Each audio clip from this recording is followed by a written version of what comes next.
Chapter 7 Ozma of Oz to the Rescue. Nanda brought Dorothy bread and water for her supper, and she slept upon a cold, hard couch with a single pillow and a silken coverlet. In the morning she leaned out of the window of her prison in the tower to see if there was any way to escape. The room was not so very high up when compared with our modern buildings, but it was far enough above the trees and farmhouses to give her a good view of the surrounding country. To the east she saw the forest, with the sands beyond it, and the ocean beyond that. There was even a dark speck upon the shore that she thought might be the chicken coop in which she had arrived at this singular country. Then she looked to the north, and saw a deep but narrow valley lying between two rocky mountains, and a third mountain that shut off the valley at the further end. Westward the fertile land of Ev suddenly ended a little way from the palace, and the girl could see miles and miles of sandy desert that stretched further than her eyes could reach. It was this desert, she thought, with much interest, that alone separated her from the wonderful land of Oz. And she remembered sorrowfully that she had been told no one had ever been able to cross this dangerous waste but herself. Once a cyclone had carried her across it, and a magical pair of silver shoes had carried her back again, but now she had neither a cyclone nor silver shoes to assist her, and her condition was sad indeed, for she had become the prisoner of a disagreeable princess who insisted that she must exchange her head for another one that she was not used to, and which might not fit her at all. Really, there seemed no hope of help for her from her old friends in the land of Oz. Thoughtfully she gazed from her narrow window. On all the desert not a living thing was stirring. Wait, though! Something surely was stirring on the desert, something her eyes had not observed at first. Now it seemed like a cloud. Now it seemed like a spot of silver. Now it seemed to be a mass of rainbow colors that moved swiftly toward her. What could it be, she wondered. Then gradually, but in a brief space of time nevertheless, the vision drew near enough to Dorothy to make out what it was. A broad green carpet was unrolling itself upon the desert, while advancing across the carpet was a wonderful procession that made the girl open her eyes in amazement as she gazed. First came a magnificent golden chariot drawn by a great lion and an immense tiger, who stood shoulder to shoulder and trotted along as gracefully as a well-matched team of thoroughbred horses. And standing upright within the chariot was a beautiful girl, clothed in flowing robes of silver gauze, and wearing a jeweled diadem upon her dainty head. She held in one hand the satin ribbons that guided her astonishing team, and in the other an ivory wand that separated at the top into two prongs, the prongs being tipped by the letters O and Z, made of glistening diamonds set closely together. The girl seemed neither older nor larger than Dorothy herself, and at once the prisoner in the tower guessed that the lovely driver of the chariot must be that Ozma of Oz of whom she had so lately heard from Tik-Tok. Following close behind the chariot, Dorothy saw her old friend the Scarecrow, riding calmly astride a wooden sawhorse, which pranced and trotted as naturally as any meat horse could have done. And then came Nick Chopper, the Tin Woodman, with his funnel-shaped cap tipped carelessly over his left ear, his gleaming axe over his right shoulder, and his whole body sparkling as brightly as it had ever done in the old days when first she knew him. The Tin Woodman was on foot, marching at the head of a company of 27 soldiers, of whom some were lean and some fat, some short and some tall. But all the 27 were dressed in handsome uniforms of various designs and colors, no two being alike in any respect. Behind the soldiers the green carpet rolled itself up again, so that there was always just enough of it for the procession to walk upon, in order that their feet might not come in contact with the deadly, life-destroying sands of the desert. Dorothy knew at once it was a magic carpet she beheld, and her heart beat high with hope and joy as she realized she was soon to be rescued and allowed to greet her dearly beloved friends of Oz, the Scarecrow, the Tin Woodman, and the Cowardly Lion. Indeed, the girl felt herself as good as rescued as soon as she recognized those in the procession, for she well knew the courage and loyalty of her old comrades, and also believed that any others who came from their marvelous country would prove to be pleasant and reliable acquaintances. As soon as the last bit of desert was passed, and all the procession from the beautiful and dainty Ozma to the last soldier had reached the grassy meadows of the land of Ev, the magic carpet rolled itself together and entirely disappeared. Then the chariot-driver turned her lion and tiger into a broad roadway leading up to the palace, and the others followed, while Dorothy still gazed from her tower window in eager excitement. They came quite close to the front door of the palace, and then halted, the Scarecrow dismounting from his sawhorse to approach the sign fastened to the door that he might read what it said. Dorothy, just above him, could keep silent no longer. "Here I am!" she shouted as loudly as she could. "Here's Dorothy!" "Dorothy who?" said the Scarecrow, tipping his head to look upward until he nearly lost his balance and tumbled over backward. "Dorothy Gale, of course! Your friend from Kansas," she answered. "Why, hello, Dorothy," said the Scarecrow. "What in the world are you doing up there?" "Nothing," she called down. "because there's nothing to do. Save me, my friend, save me!" "You seem to be quite safe now," replied the Scarecrow. "But I'm a prisoner. I'm locked in so that I can't get out," she pleaded.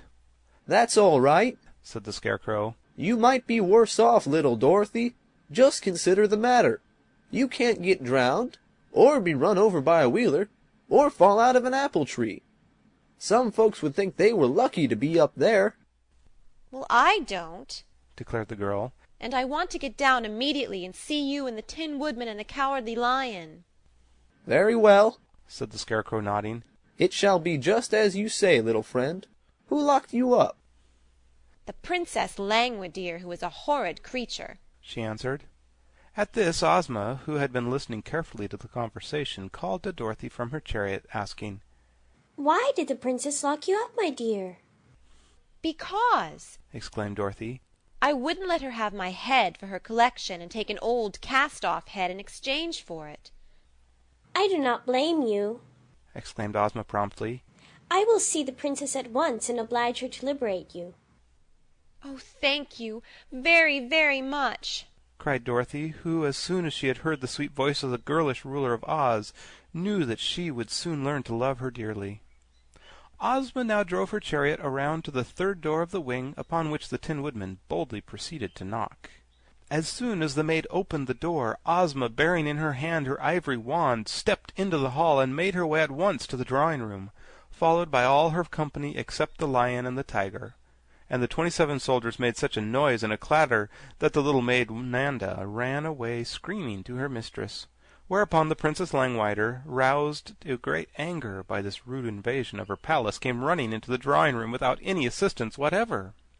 There she stood before the slight and delicate form of the little girl from Oz, and cried out, "How dare you enter my palace unbidden? Leave this room at once, or I will bind you and all your people in chains, and throw you into my darkest dungeons." "What a dangerous lady," murmured the Scarecrow in a soft voice. "She seems a little nervous," replied the Tin Woodman. But Ozma only smiled at the angry princess. "Sit down, please," she said quietly. "I have traveled a long way to see you, and you must listen to what I have to say." "Must!" screamed the princess, her black eyes flashing with fury, for she still wore her number 17 head. "Must to me!" "To be sure," said Ozma. "I am the ruler of the land of Oz, and I am powerful enough to destroy all your kingdom if I so wish. Yet I did not come here to do harm, but rather to free the royal family of Ev from the thrall of the Gnome King, the news having reached me that he is holding the Queen and her children prisoners." Hearing these words, Langwidere suddenly became quiet. "I wish you could indeed free my aunt and her 10 royal children," she said eagerly. "for if they were restored to their proper forms and station, they could rule the kingdom of Ev themselves, and that would save me a lot of worry and trouble. At present there are at least 10 minutes every day that I must devote to affairs of state, and I would like to be able to spend my whole time in admiring my beautiful heads." "Then we will presently discuss this matter," said Ozma, "and try to find a way to liberate your aunt and cousins. But first you must liberate another prisoner, the girl you have locked up in your tower." "Of course," said Langwidere readily. "I had forgotten all about her. That was yesterday, you know, and a princess cannot be expected to remember today what she did yesterday. Come with me, and I will release the prisoner at once." So Ozma followed her, and they passed up the stairs that led to the room in the tower. While they were gone, Ozma's followers remained in the drawing-room, and the Scarecrow was leaning against a form that he had mistaken for a copper statue, when a harsh, metallic voice said suddenly in his ear, "Get off my foot, please. You are scratching my polish." "Oh, excuse me. he replied hastily, drawing back. Are you alive?" "No, said Tik-Tok. I am only a machine, but I can think and speak and act when I am properly wound up. Just now my action is run down, and Dorothy has the key to it." "That's all right," replied the Scarecrow. "Dorothy will soon be free, and then she'll attend to your works. But it must be a great misfortune not to be alive. I am sorry for you." "Why?" asked Tik-Tok. "Because you have no brains, as I have," said the Scarecrow. "Oh, yes, I have. returned Tik-Tok. I am fitted with Smith and Tinker's improved combination steel brains. They are what make me think. What sort of brains are you fitted with?" "I don't know. admitted the Scarecrow. They were given to me by the great Wizard of Oz, and I didn't get a chance to examine them before he put them in. But they work splendidly, and my conscience is very active. Have you a conscience?" "No," said Tik-Tok.